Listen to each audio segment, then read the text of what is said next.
So hello, my name is Ahmed Alnaouq and I'm a journalist from Gaza. And today I'm finally going to learn about the bomb that Israel dropped on my home, which killed 21 members of my family. And here I'm happy to be joined by two experts, Andrew Feinstein and Huda Ammori, co-founder of Palestine Action.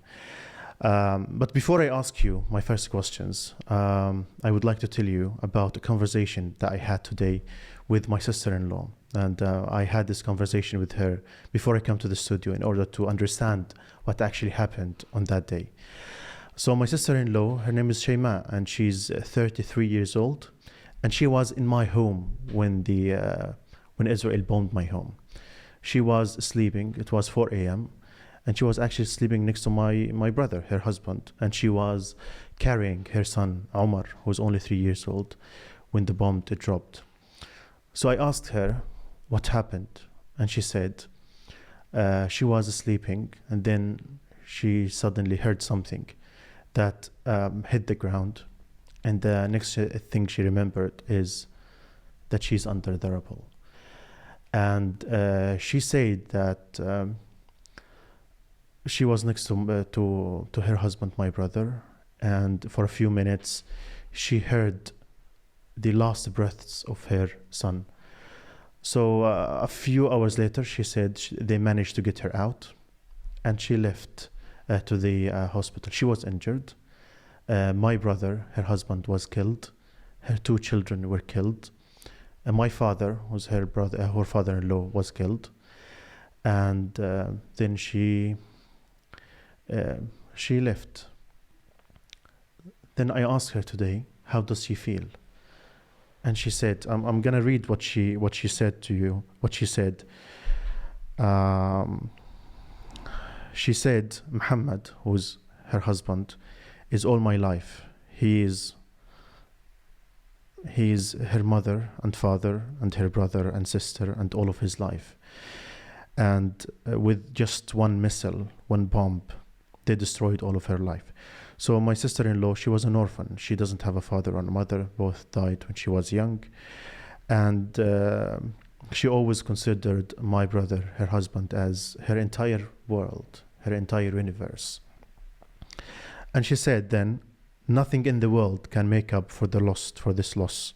Nothing can make up for the loss of her brother and her husband and her children. Then I asked her, what message would you like to send to the world? And she said, and I quote, we love life, and we love our children, and we love our houses, and we love our memories, and we love to be loved, and we love peaceful, calm life, and we can never get over the pain that the Israelis have inflicted on us. But at the same time, we are resilient. And then she said, we had hopes, we had dreams for our children. They were special, they were distinguished, and we were hoping to give them the best life that they could ever have.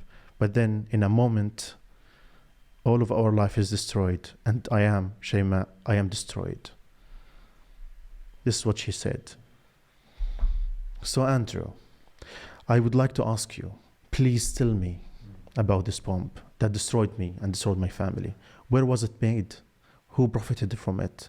What kind of vehicle did it carry? Tell me more about this bomb. So, first of all, my condolences to you for all of your losses and to your sister-in-law. It is indescribable what has happened to your family, what has happened to so many Palestinian families over so many years. But over the last few months, it has been at a level and a barbarity that I'm not sure we've ever seen before. And what makes it worse is that the governments of the so-called West, the global North, who claim to follow a rules-based order,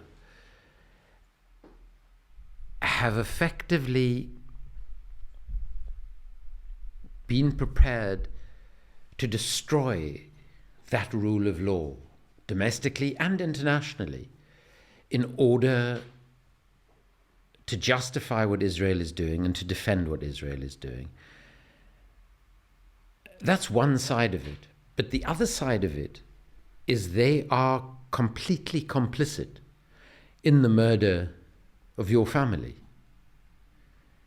because they've been providing the weapons that have been killing your family, and, as you suggest, profiting from those weapons. So before we go into the actual bomb, it's probably worth saying that the way in which the global arms trade works, it accounts for around 40% of all corruption in all world trade, which is a terrifying figure.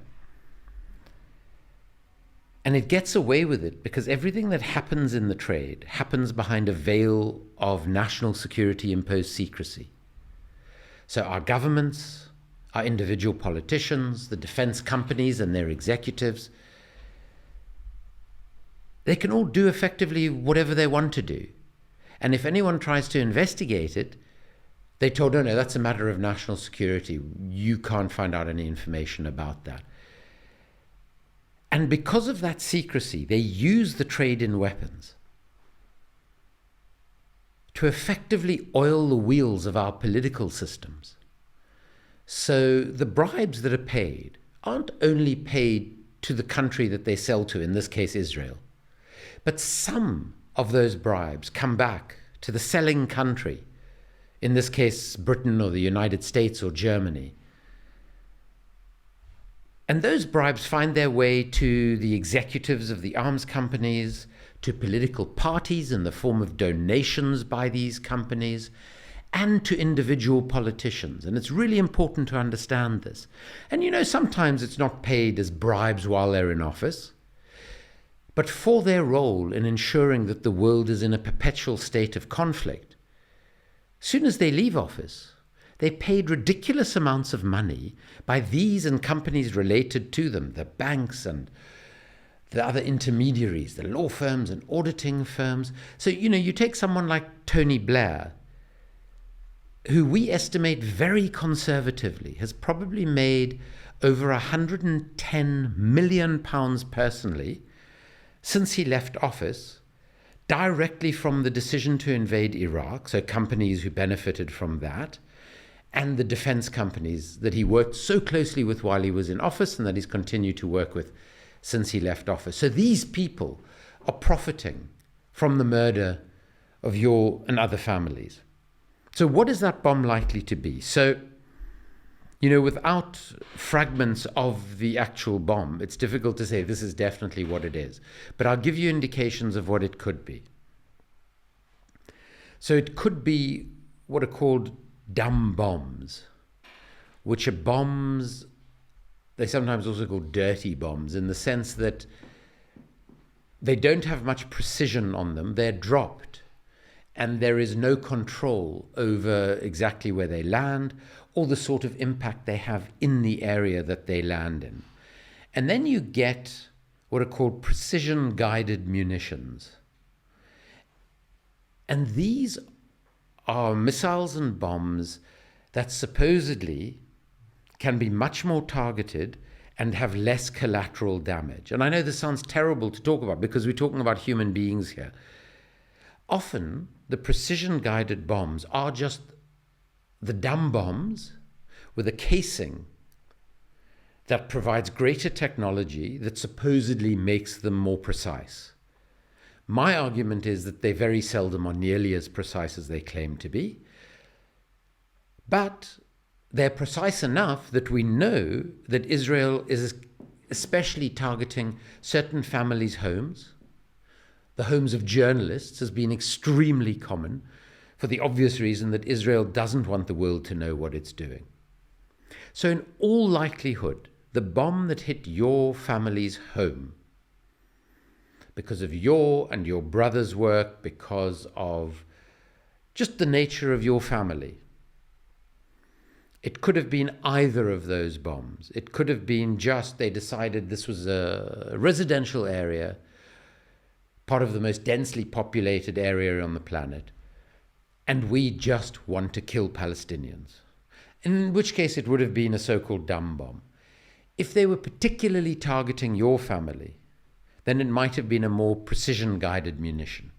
In either case, the likely companies who would have made that ordnance, and ordnance is the word we use for bombs, missiles, and those sorts of things, would have come from General Dynamics or Boeing, or probably most likely of all Raytheon, a company that's now, these companies change their names quite often, and now calls itself RTX. So these are companies that are all American companies. America provides over 70% of Israel's weaponry. But that doesn't mean they necessarily manufactured in America. So all three of those companies have production facilities outside of America. Raytheon, which has probably benefited the most from Israel's genocide in Palestine,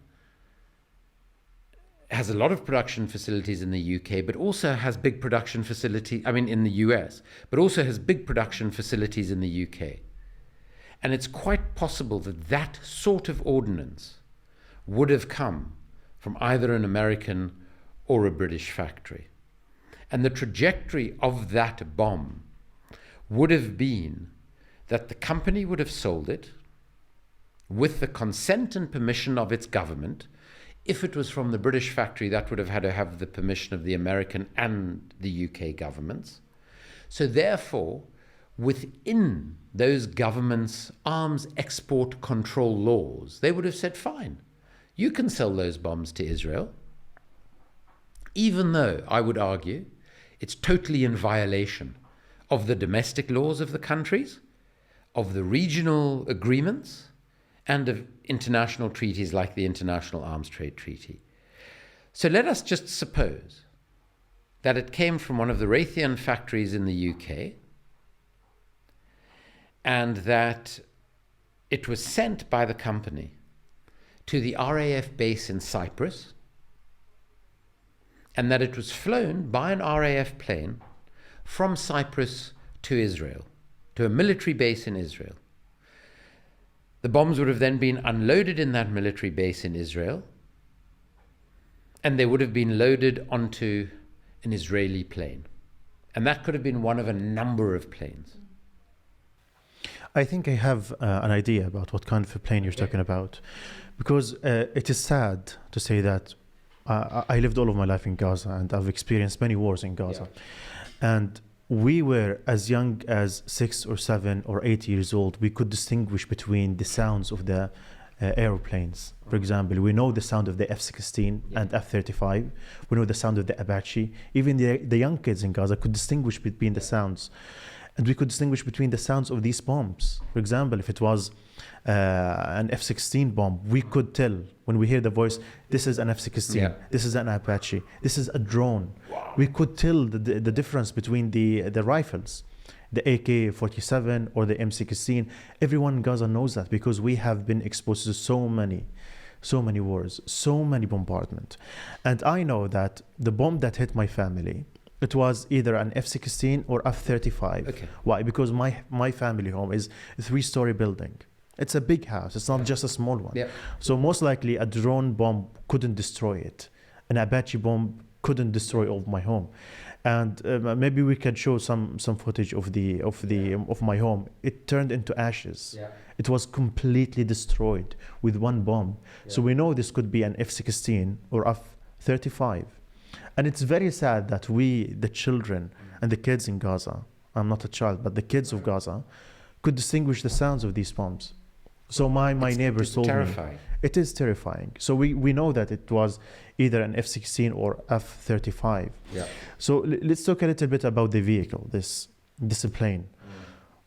Who do you think designed this vehicle? So if it was an F-16 or an F-35, it's important to understand that not one company manufactures everything to do with such a plane. But the primary design of that would probably have come from Lockheed Martin. So Lockheed Martin, which is the main contractor or defense company on the F-35 and has made most, not all, but most of the F-16s, is the biggest arms company in the world. Based in the United States of America, it is effectively subsidized by the American taxpayer. So, for instance, military veterans for peace in the United States of America refuse to pay 30% of their tax because they regard it as the so-called Lockheed tax, because 30 cents in every dollar that you pay to US tax authorities goes to the defense companies, and most of it to Lockheed Martin. So you're talking about a company like Lockheed Martin being the most likely manufacturer, but then there would be literally dozens and dozens of other companies all over the world who would produce components for those planes. So, pretty much the vast majority of defense companies around the world that we're aware of have produced some component or other, if they're in the aerospace area, for the F-35. And that will be across the United Kingdom, the United States, most European countries. So you can pick out a number of the companies that would have contributed to the manufacture of either of those jets. But Lockheed Martin would be the primary contractor. And the reality is that the executives of these companies have said things like, in the weeks following Israel's assault on Gaza, they were saying things to their shareholders like, oh yes, of course this is, so sad, but this is great news for our business. Yes. And we see their share prices shoot up. And what does that mean? That means the bonuses of all of these executives are going to shoot up as well. So all of these individuals are benefiting. All of the shareholders of these companies are benefiting. And these are mainly huge institutional shareholders, big investors like BlackRock and Fidelity and most of the world's big banks. They will all benefit because the share prices of these companies are rising. So I could say that every one of these people you have mentioned, they have a blood on their hands. Of course. The blood of my family, of course, is on their hands. Absolutely.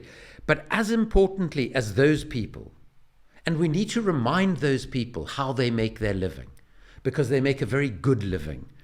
They earn far more than the three of us combined, of course, will make together in our lifetimes. They probably make more than that in a year. That's the first thing. But the second thing is, we must also talk about the politicians who enable and facilitate what they're doing and also make money from it. So they make money in terms of contributions to their political campaigns, which in the United States of America I describe as a system of legalized bribery. In the UK and Europe, it's not legal, but it happens all the same. We sometimes find out about it, and most of the time we do not. So all of our mainstream politicians, especially those politicians who are not and have not called for a ceasefire, they are complicit, and they too are profiteering, just in the way that Tony Blair did from the invasion of Iraq. They are profiteering from the slaughter of your family. So these are all of the people who have blood on their hands, and it's something we should never let them forget. Huda, you are a fellow Palestinian, and you are someone who have been actively trying to expose and stop the production of this machine of death. How do you feel after hearing all of this? This is what makes us fight, and this is what drives us to target the weapons industry in a bid to stop the war machine in its tracks and cause a dent in the war machine. Because without the weaponry that's being supplied to the Israeli military, they will not be able to commit these acts. And as you said, how many of them are profiting from this genocide? How many have been profiting from decades of Palestinians being under occupation, under colonization, under this military rule, which they are benefiting from? And it's all around us. And I think that's such a key thing about talking about where these weapons are coming from. And you were talking about, the different companies profiting from the F-35 fighter jets. And us in Palestine Action, we've targeted a few. And when you understand how the arms industry works, as was already said, that so many of these weapons, you can deconstruct it, and the components are coming from different companies across the world, on our doorsteps here in Britain, in the US, in European countries. And this is where also our responsibility lies when the governments are failing to end this complicity. They're not just failing to end it, they are part of it. The British government is a part of the genocide that's going on right now. And they have been part of assisting the colonization of Palestine for over 100 years. And when this continues to happen, as ordinary people, we have a responsibility to put ourselves in the way of these weapons manufacturers. And because of how it operates as well, we can have an impact in the sense that if you stop one of these factories, you can disrupt a supply chain. One of the companies that supplies materials for the F-35 fighter jets is Arconic. We targeted them a couple of times. And Arconic not only supply the materials for the fighter jets, they also supplied the flammable cladding for the Grenfell Tower, which set ablaze and killed over 70 people in the Grenfell fire. And yet they have never received any consequences from our government. And it just demonstrates, it's just one example of, we know that the government is openly allowing the genocide of the Palestinian people. But even when these same companies are profiting from the killing of people in this country, there's also no consequence. And I think when you see these patterns happening time and time again, and the mechanisms which we are made to feel like are supposed to stop things like this from happening are failing, then for us in Palestine Action, it's important at those moments to take direct action. Another factory which we know produces parts for the F-35 fighter jets is one in Edinburgh. Leonardo produced the laser targeting systems. We had people in Palestine Action Scotland occupy this factory a couple of times. They were on the roof for a day, caused millions of pounds of losses to that company and forced them to evacuate. This was before what's currently happening in the genocide, but really, when we see how they are operating in everyday society, we can also see the ways that we can put ourselves in the middle of it and disrupt them from operating. Okay, Huda, we have talked a little bit about the government's and the politicians' complicity in the genocide that happens in Gaza right now. As you heard, Andrew, these politicians, they profit from the manufacturing of these weapons, from these machines of death that killed my family, that killed 14 kids in my family. And this is a question that I always think about. So these politicians know what's happening in Gaza. They know that they are profiting from killing the civilians, the children. And it occurs to me to think, how do these politicians view the Palestinians? Do they actually recognize our humanity? Do our lives matter to them? The hard answer and the honest answer is no. We're political pawns for the politicians and for the government. And I think we can see this constantly with with politicians taking one stance, calling for Gaza, like Keir Starmer, for example, is saying that Gaza should be under siege, they should cut off the food, humanitarian aid, the water supplies. And then when he feels like if things are turning against him in terms of the vote, then he starts saying, oh, you're going too far now. Oh, 35, oh, maybe you're going too far, but I still won't call for any sanctions against you. And I think that there's so many people in this country who support the Palestinian people. And there's a lot of power in that. And politicians are will use that when it's convenient for them and will stab the Palestinians in the back constantly and then put on a face claiming that they are supporting the Palestinian people in the most weakest way possible to try and recuperate some of our vote. And actually, when we look at the power that people have in this country, without looking at the politicians, that is where we can harness our strength. And often, you know, I grew up in this country. I was made to believe that this is a democratic country. If something was truly wrong and you campaigned in the right ways and you reached the right people and you're part of a movement, that's how things will change. But when you do it constantly and when you see it constantly happening, everyone on the political spectrum has stabbed the Palestinians in the back in one way or another. And when you see this happening constantly, that's when you start to say, you can't keep appealing to those same oppressors, to the same people who have been part and parcel of the genocide of the Palestinian people. Can I just add to that? You know, as the non-Palestinian in the conversation, and not just a non-Palestinian, but I'm also a white person who grew up privileged by a system of racism in apartheid South Africa, and I'm Jewish. And the terrifying thing for me, and perhaps I feel a sense of fraternity with the Palestinian people because of the struggle against apartheid in South Africa. But for me, you know,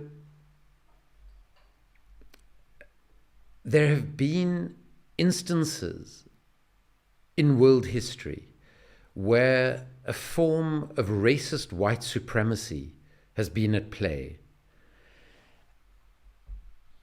I would argue that, interestingly, that was the roots of the Holocaust, where my mother's family lost dozens of her family members, because it was this notion that there was this race, this Aryan race that was somehow superior to everybody else.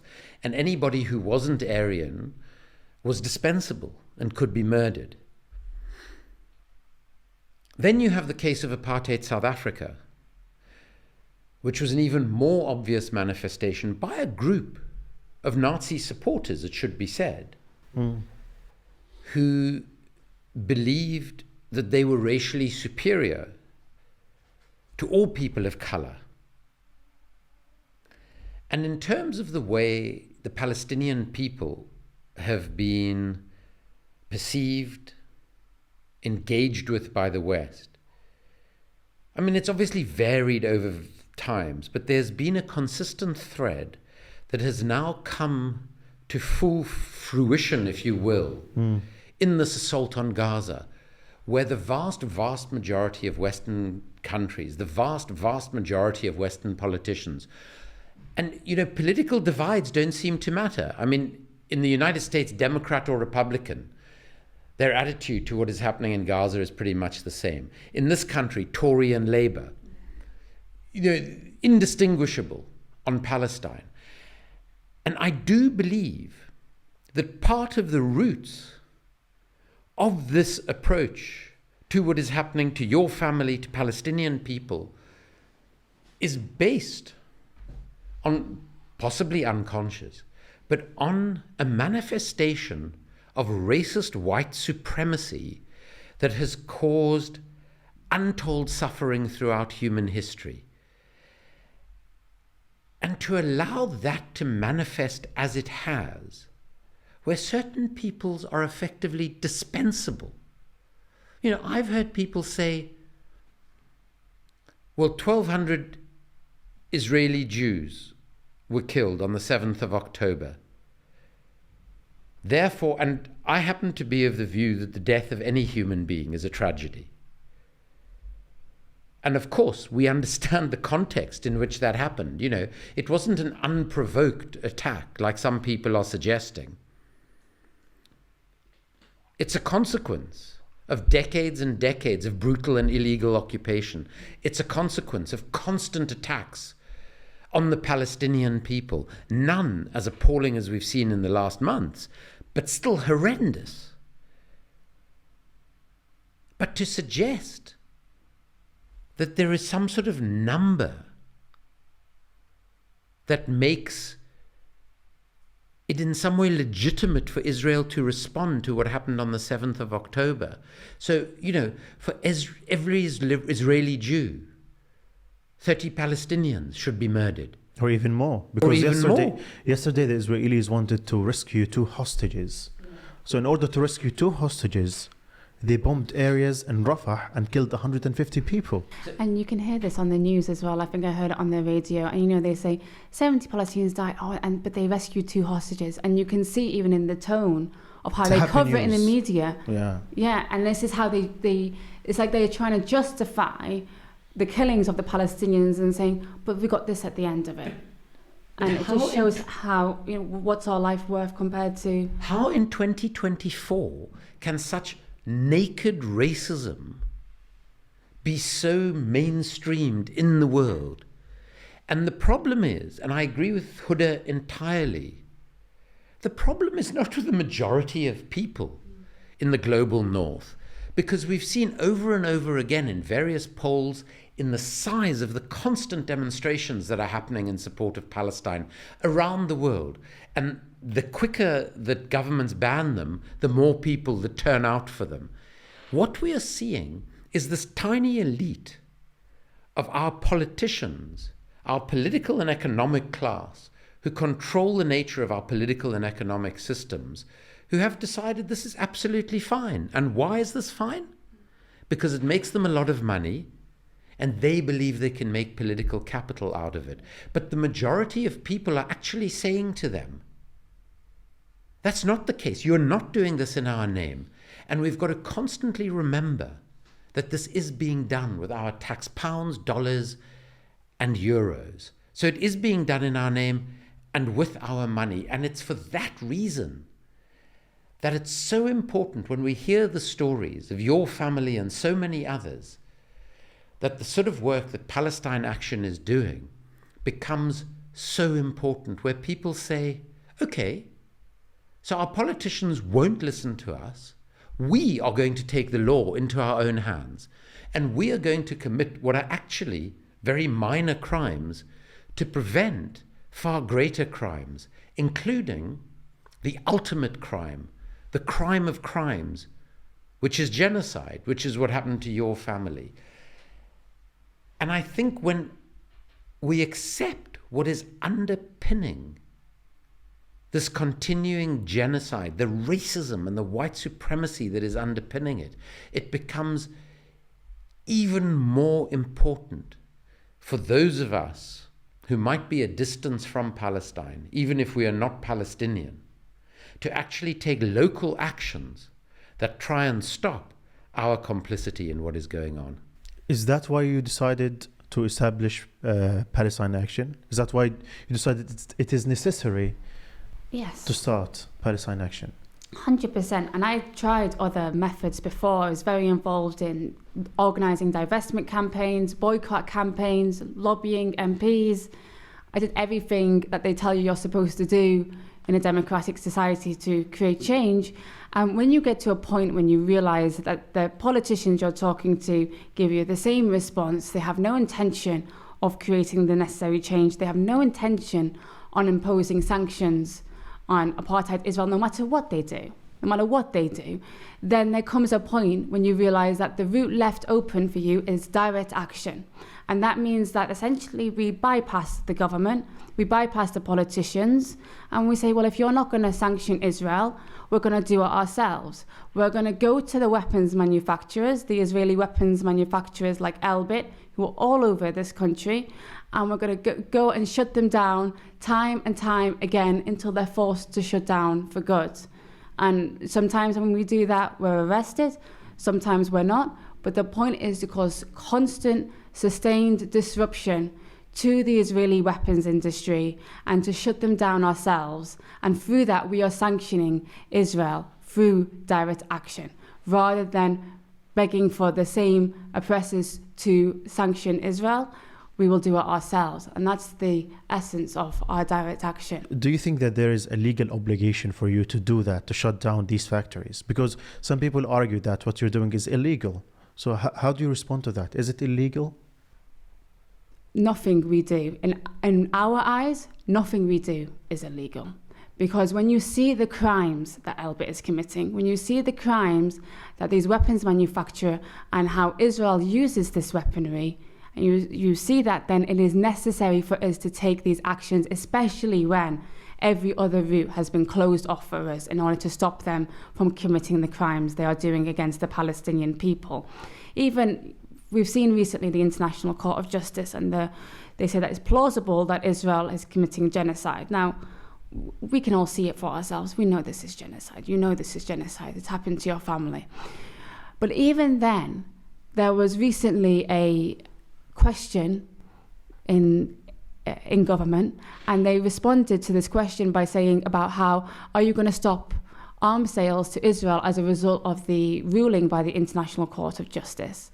They said, while we respect the International Court of Justice, we're not going to stop the arms sales. We believe Israel has a right to defend itself.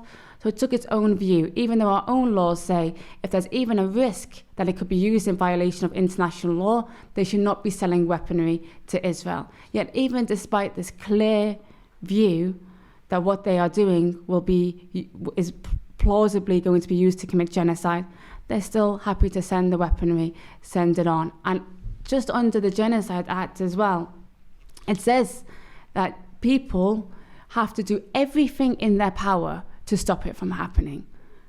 And this is what we're doing. We are using our own bodies, our own power to stop the weapons manufacturers.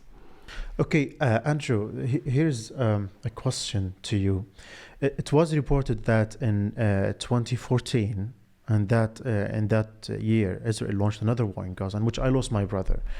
The UK warned that it would suspend existing export licenses to Israel if significant hostilities resumed, as it would not be able to ensure that the UK arms were not being used to commit serious violations of international law.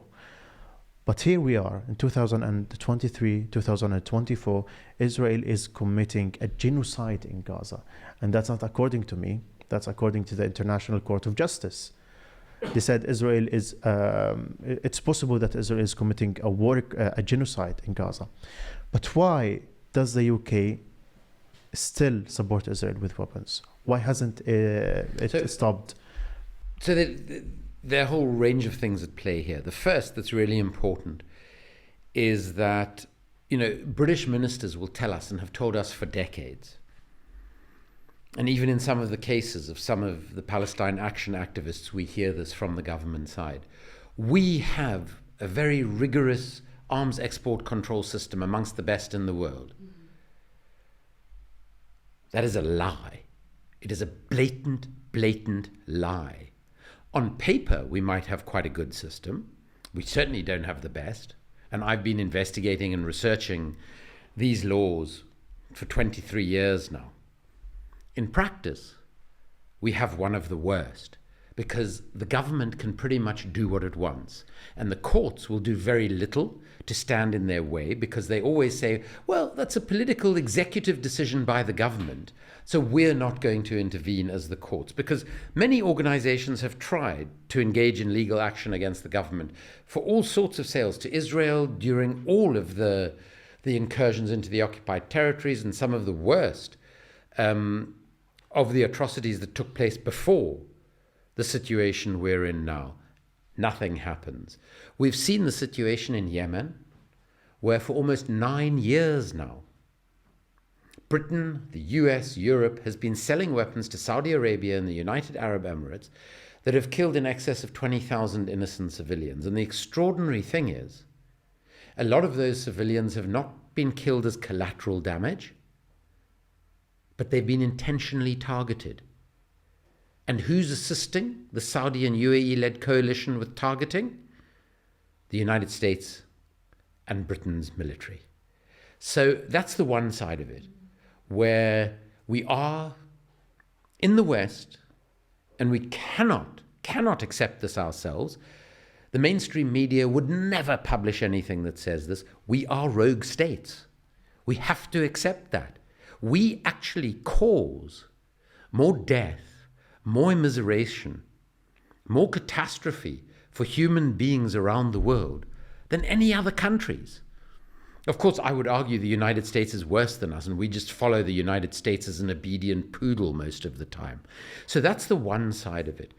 But then, even within this completely unacceptable situation, we have this absurd manifestation where the West has decided that its Middle Eastern strategy is going to be based on its alliance effectively with Saudi Arabia and Israel. And then there's certain other countries that, it wants to bring into that sort of orbit. And there have been these Abraham Accords that the United States has insisted on. So Arab countries signing these sort of cooperation agreements with Israel. And interestingly, Saudi Arabia was about to sign the Abraham Accords just before the 7th of October. But even the autocratic rulers in Saudi realize that their people will actually rise up against them if they were to do that because of what has happened since the 7th of October. But it's also because of the way Israel and Saudi Arabia, but let's focus on Israel at the moment, the way in which Israel has effectively bought politicians, political parties, all over the Western world. So on the one hand, there are enormous amounts of money that go into their lobbying operation. Them and the Saudis spend more than anyone else on lobbying the US government, the British government, and all Western governments. So they're effectively buying politicians. Let's be clear, we call it something nice and technical like lobbying, but it's effectively buying politicians. And there is overwhelming evidence for that in the UK and the US. It's legal in the US, as I said, it's illegal in the United Kingdom. The second thing that Israel has done very effectively, and they did this when the threat of boycott, divestment, sanctions, BDS, was increasing against them. And the Israelis know how effective BDS can be because they were apartheid South Africa's closest allies. And they saw that it was BDS, amongst other things, that led to the end of apartheid in South Africa.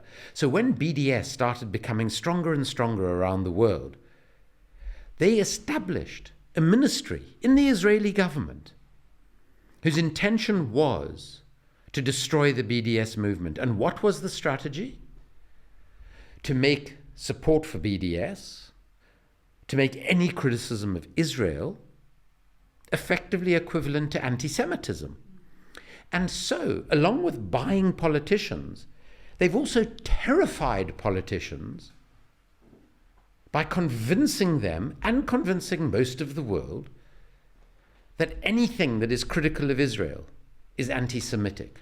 Now, I feel this very immediately as a Jew, because I'm extremely critical of the state of Israel. I also believe that you cannot suggest that the state of Israel represents all Jewish people, is in any way responsible for all Jewish people, and nor are all Jewish people responsible for the actions of the state of Israel. But the state of Israel would have us believe that that is the case because it suits their political agenda. So they've created this pressure on Western states. And as our politics have got worse and worse in the West, as our politicians become more mendacious, mediocre, more corrupt, they just fall for this nonsense. And what it's done is it's undermined the very real struggle against racism, against anti-Semitism, against Islamophobia, against all forms of discrimination. And in the process, it effectively gives Israel a free card to do whatever it wants. And that's why in 2023 and 2024, the British government has completely rejected its own laws, violated its own laws, and sold as much as Israel has required, and that's been a huge amount. Why? Because our politics have been bought, because of this unbelievable fear of anti-Semitism, which effectively brought down the leader of the opposition in this country just a few years ago because he was an anti-imperialist and he was critical of Israel. And this man, Jeremy Corbyn, who was briefly leader of the Labour Party, was effectively identified as an anti-Semite and is one of the most anti-racist people I've ever met. And I worked for Nelson Mandela and was a friend of Archbishop Desmond Tutu. So I've met quite a lot of fairly significant anti-racists in my life. And they labelled Jeremy Corbyn one of the greatest anti-racists that Britain has ever had, as an anti-Semite. They label Jews as anti-Semite if Jews dare to criticize Israel. So, you know, the tens of thousands of ultra-Orthodox Jews who are anti-Zionist within Israel, Israeli Jews, are, according to the Israeli state, our own government and our opposition party now, under Keir Starmer, they are now anti-Semites. And if they're Jewish, then they're self-hating Jews, because that's the only way they can define anti-Semitism for Jews. So that's the one side of it, is this is both a combination of money and fear. Then on the other side of it, Israel is the poster child, if you will, of a global ethno-nationalist ideology. It's an ideology that we see not only in Israel, which, as I say, is the best example, but we see with people like Donald Trump in the United States of America. We see it with people like Narendra Modi in India. We see it with people like Viktor Orban in Hungary. And you know what the ultimate irony of all of this is? These ethno-nationalists who adore Israel, many of them are actual anti-Semites. Yeah. Viktor Orban uses anti-Semitic images every time he has to fight an election campaign. These figures of what was called the Hochenheimer face that the Nazis used to depict Jews. He uses a version of that that's supposed to resemble George Soros in all of his election campaigns. But he's Israel's biggest friend. India's Modi and Israel are incredibly close. And that's why, you know, when a year and a half or whatever it was ago now, 2 years ago now, the capital in the United States was occupied by sort of Trump supporters. You had people wearing incredibly anti-Semitic clothes, like 6 million was not enough T-shirts, or Arbeit macht frei, which was the insignia over Auschwitz, standing next to people holding Israeli flags, and they didn't see the hypocrisy and the contradictions of that. So this is the madness of the world we live in now, that this insane ethno-nationalism, which is just a form of racism, really, together with Israel's extreme lobbying efforts, have led our governments to this point where the Israeli state, as we are seeing in the case of your family and so many other families, can effectively murder with impunity. And that's why direct action becomes so important. And I'll tell you something. What Palestine Action and similar organizations around the world do is the most effective action I have seen against the arms trade in the 23 years I've been investigating the arms trade. Thank you very much, Andrew. So, Huda, today we learned that the Dutch court has ordered the government to hold delivery of the parts of the F-35 jets to Israel. And my question is, isn't it time that now the UK follows suit? Of course. Don't think now it was the only time that it was appropriate for them. I don't think they should have ever been sending these parts. And what's happened by the Dutch court is quite significant. But also, one of the things here is that sometimes they will sell parts to the US for the F-35 fighter jets before they're sent over to Israel. So, for example, when Palestine Action did an action at the Leonardo factory in Edinburgh, the factory actually gave a comment to the press, which they don't normally do, and they basically tried to avoid their complicity in what Israel was doing by saying, well, we comply with all arms export licenses, it's sent over to the US, and then they do what they like with it, basically. So there's this kind of chain. I think it's also important when we talk about it, we always talk about arms sales to Israel, which of course is extremely significant. But there's also the other way, which is buying Israeli weapons, which we are buying in the hundreds of millions, the British government is. For example, from Elbit Systems, Israel's largest weapons manufacturer. And buying them and also hosting their factories, because the Israeli weapons trade is built on the destruction of Palestine. The weapons that they are selling to the British government will be tested on the Palestinian people in Gaza first. We've seen this time and time again. The Hermes 450 drone made by Elbit Systems was first developed on the Palestinian people in Gaza, is now being bought by the British government to spy on the refugees who are trying to seek refuge in this country. We saw it in 2021. They were using artificial intelligence drones for the first time in Gaza. They called it the first AI war. And again, we're seeing this now on a global market. So every time the British government buys Israeli weapons, they are encouraging the occupation to continue because they are benefiting from it. And the Israeli weapons industry is profiting from it. So we need to have them stop all arms sales to Israel, but also stop buying Israeli weapons and stop hosting the Israeli weapons trade. Because as long as that continues, that relationship, it will continue to perpetuate the occupation, displacement, and genocide of the Palestinian people. Thank you. This question is a little bit personal to me, and it's relating to the ICJ ruling. And I remember when the ICJ ruling emerged, many legal experts said that this is a historic victory for Palestine, and they were celebrating this victory.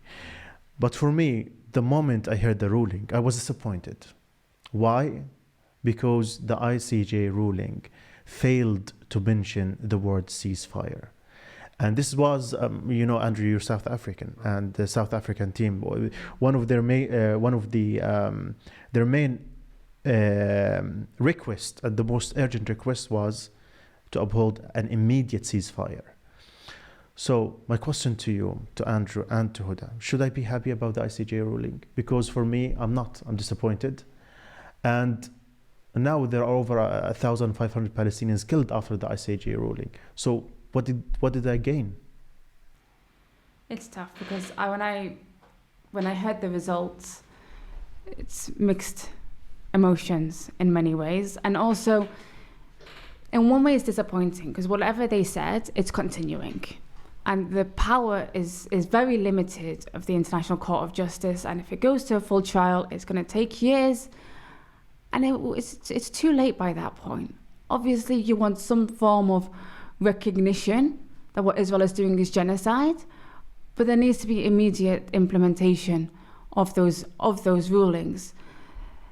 So yes, I think it's not normal and right to be disappointed that they didn't call for a ceasefire and didn't implement all of the measures.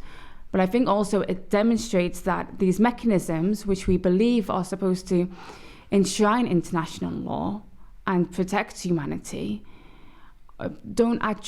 aren't carrying out that in practice and aren't capable of stopping Israel.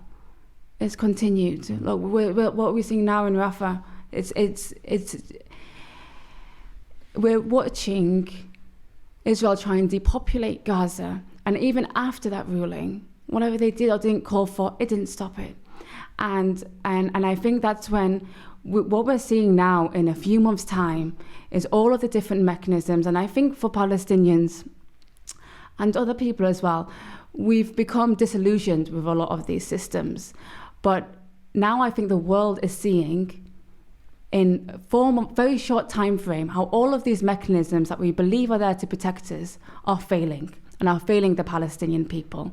And if we don't have that, then the only thing we have left is ourselves, is each other, and is our ability to continue to fight in every way we can. And unfortunately, I don't feel like we can rely on the International Court of Justice to change what's happening in Gaza. I think it is significant, and people can come. It is being used, I think, by, for example, Japan's Itochu Corporation used that ruling as a way of saying we're not going to work with Elbit Systems. They cut all ties of Elbit Systems. It's a mechanism now which campaigners can use to say, well, look, the International Court of Justice is now saying it's genocide. It's not that we can't see it for ourselves, but it gives some sort of backing to what you are saying. And in that sense, it's useful. But I think that's the key thing with it. It's not the end all and be all. It's a mechanism which we now use to further our case. And, it's extremely disappointing that we have to rely on these things when we can see it for ourselves. Everyone can see what is happening. But to further our campaigns and in cutting ties with the Israeli weapons industry, the case has never been legally stronger than it has right now. And that goes for anyone who's working with Elbit Systems or any of the Israeli weapons industry and other corporations and institutions that are enabling the genocide, that are investing in the genocide, that they now have to question whether they are actually going to be committing a crime. Now, we know they've been committing crimes by doing this, but now there might be some sort of potential repercussion where they don't want to be associated with something that the International Court of Justice has said could plausibly be a genocide. So whatever they have said, I believe, is a tool for us.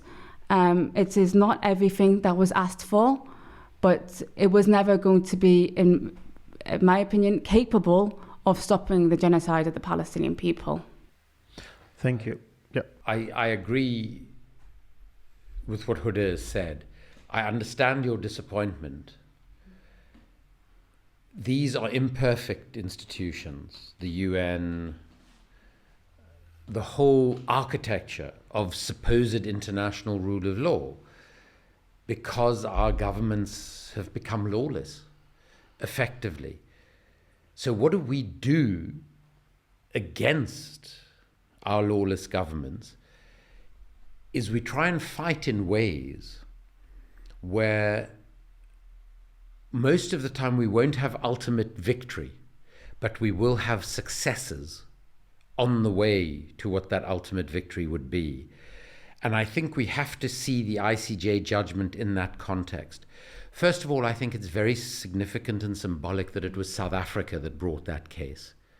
Because South Africa is a country that not only existed under a system of racist oppression, like the Palestinians have for so many years now, but the fact that South Africa felt an obligation on the global stage to stand up for Palestinians against their racist oppressor. And I think when you saw those South African lawyers, I think many people who hadn't thought deeply enough about these issues, seeing this would think, wow, these are the people who were oppressed. Now they are the lawyers and the judges. So I think there's an important symbolism there. Then I think the power of the South African submission, by comparison to the Israeli submission, which was frankly pathetic from a legal perspective, and where their leading lawyer couldn't even get his pages in the correct order. I mean, everything about the South African submission was so measured, was so detailed, was so evidenced. And by comparison to that, you had the Israeli lawyers shuffling to see where their pages had gone to. And I think that also showed where the moral values lay and where the immorality or amorality lay. So I think in that sense, that was very important symbolically. That was very, very important. Yeah. And but then, if I could just say, I think in terms of the outcome, I was incredibly anxious that the ICJ, with an American judge at its head, would actually find a technicality to dismiss the whole case. But then when you see that there were only 2 judges who were in a minority on any of their rulings, and that was the judge who was sent by Israel and a Ugandan judge whose own government has distanced themselves from her because of the positions she's taken. So I think it was an overwhelming moral victory for Palestine, but I understand that that doesn't help, because within 2 hours of the judgment, Palestinians are again being slaughtered. So I think the platform was used effectively. The outcome was far stronger than many people expected. And the reality is, while they didn't call for a ceasefire in total, if you look at the directives, if Israel had complied with all of those directives, the onslaught on Gaza would not be able to continue. But the reality is, Israel, like it does all of the time, and we knew they were going to do this. How? Because they told us. And that's how we know they're committing a genocide. Even if we hadn't seen one image from Palestine, we would know, because they told us they're committing a genocide from their most senior political and military leaders. So they told us they were going to ignore the court ruling. And this shows the weakness of the international institutions, because if the UN functioned more effectively, it would immediately have suspended or expelled Israel until it conformed to the ICJ adjudication. So I think the failure to call for a ceasefire is a component of the failure of the international system at the moment. But I think some important successes were achieved despite the fact that there wasn't the victory we were all hoping for. Yes, I agree with you in that. I just was disappointed because, for Palestinians, we just wanted to hear the word ceasefire. Of course. It would mean the world to us. And knowing that they failed to even mention the word ceasefire, it was a disappointment to me. But I don't say that the whole ruling was a failure. Yeah. It was a success to some extent, but we were disappointed. We wanted to hear the word a ceasefire. But there's one of the good points of that ICJ ruling is that now we know more people are now talking about a genocide, that Israel is committing a genocide. And this is actually very powerful.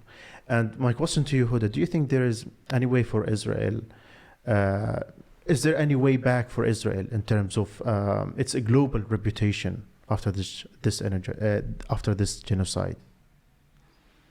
Well, there shouldn't be. And I think we can't allow that to happen. But I think when we saw what happened in 2014 during the assault on Gaza, that, they killed, 2,200 Palestinians in the space of 50 days. And there was a lot of effort put into propaganda after Israeli lobby groups putting money into propaganda afterwards to try and recuperate Israel's reputation. I don't believe now that we as human beings can allow that to happen. And I truly believe that in terms of how willing we are to take action or take direct action and the risks we're willing to take, now everything is at its most intense period. And what we do now will be what we look back in history. How we acted now, how far were we willing to go to stop this genocide? How uncomfortable were we willing to step out of our comfort zones? Or did we take the path of least resistance? Or did we do everything physical in our power to stop the institutions and the companies continuing with this genocide? And I think that is the point where we are at, where now what we do, if we're not willing to put our liberty on the line, if we're not willing to sacrifice a bit of our time, a bit of our freedom in order to stop companies on our doorstep building them weapons which are going to be sent over to Israel to massacre the Palestinian, then will we ever be? And Huda, are you hopeful that we might have in the near future see a global embargo of arms to Israel? 100%. On Israel. 100%. And this is where I believe that as a global community or as an international solidarity, there will be certain steps to completely isolate Israel. I don't believe the governments are going to gift it to us. I believe that it will become a point where people don't tolerate weapons companies operating on their doorstep, when there is so much action against them that the government intervenes to a point and says, okay, we're now going to pose an arms embargo and claim it's because we respect human rights, because they don't want it to look like the people won that victory. But in order to get there, you have to do the action. You have to have such an uprising that it's impossible for them to operate, and then the governments will come in and say, okay, we'll now impose an arms embargo because they want to save face throughout all of it. And that is one of the key measures we need in order to stop the current genocide, but stop the occupation of the Palestinian people. We have to completely isolate Israel. We need to completely cut them off. We can't have their Israeli weapons factories operating across Britain, operating on our doorsteps. It should not be tolerated. And I think, sometimes people look at direct action as quite maybe a radical thing to do. But to me, and to a lot of people, I feel like it's the radical and insane thing is having these companies and factories there driving past them every single day and doing nothing about it. If we saw people being murdered in our streets right in front of us, we'd do something about it. And what is happening in those factories is murder, is genocide, and that is what we are contributing to every day we do not act to stop them. And that ultimately, enough people taking personal sacrifices to stop that will ultimately lead to the government imposing sanctions. And I believe that is the key way that will happen, and maybe the only way. I think the three of us, we all in agreement that the British government, the UK government, response to this genocide in Gaza is terrible. But Andrew, what do you think of the Labour response to the genocide in Gaza? So the Labour Party is supposed to be a democratic socialist party. That's what it says on the membership card. The Labour Party that I was a member of until about a week ago hasn't been democratic or socialist since 2019, when its current leader, Keir Starmer, became leader of the party. He's my personal local MP.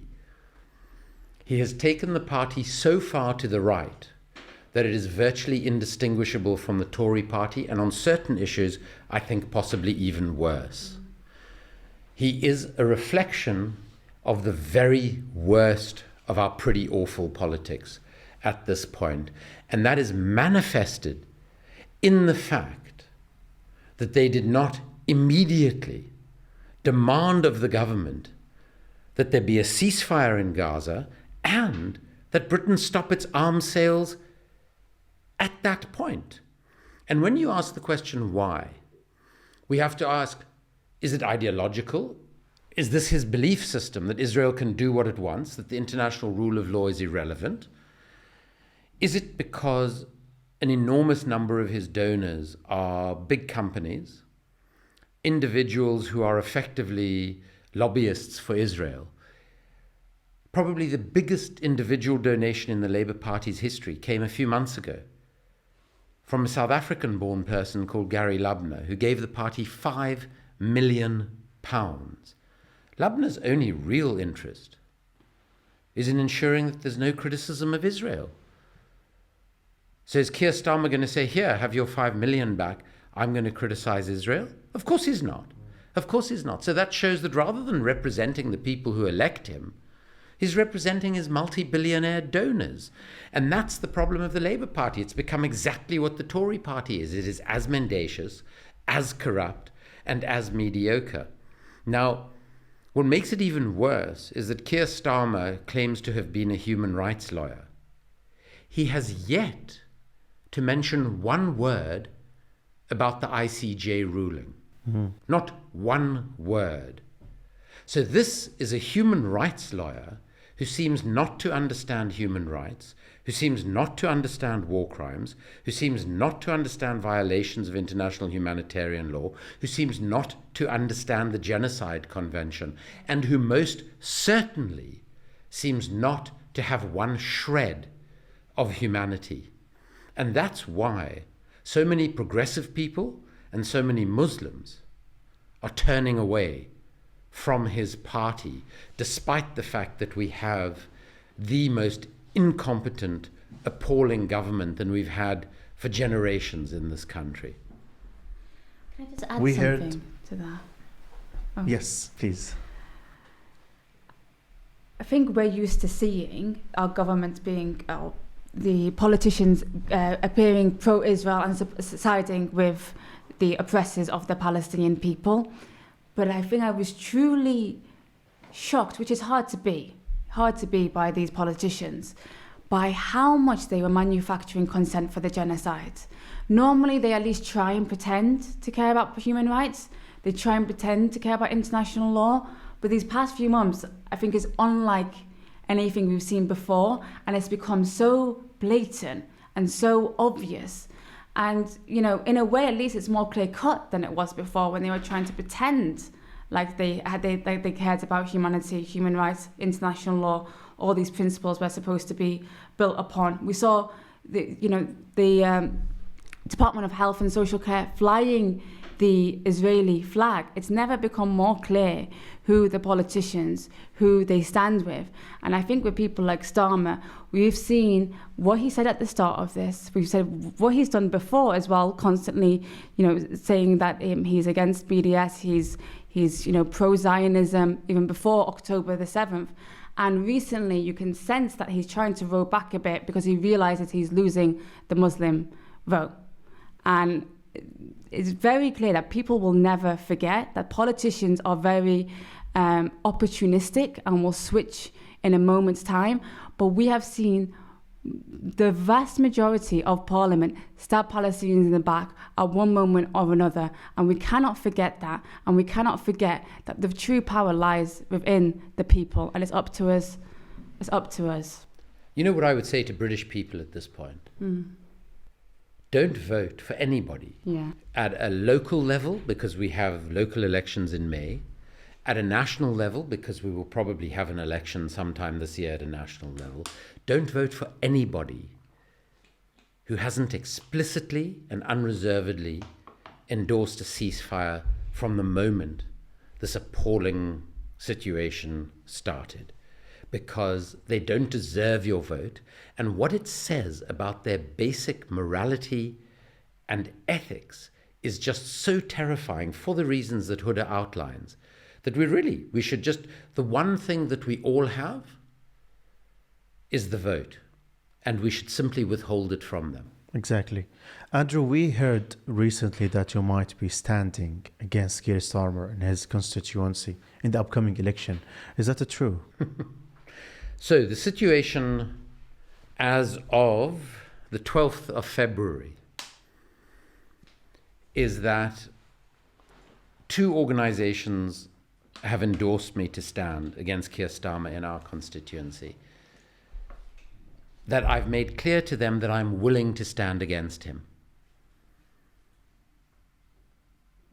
And I think a primary reason for that willingness, because I don't have a great desire to get back into formal politics,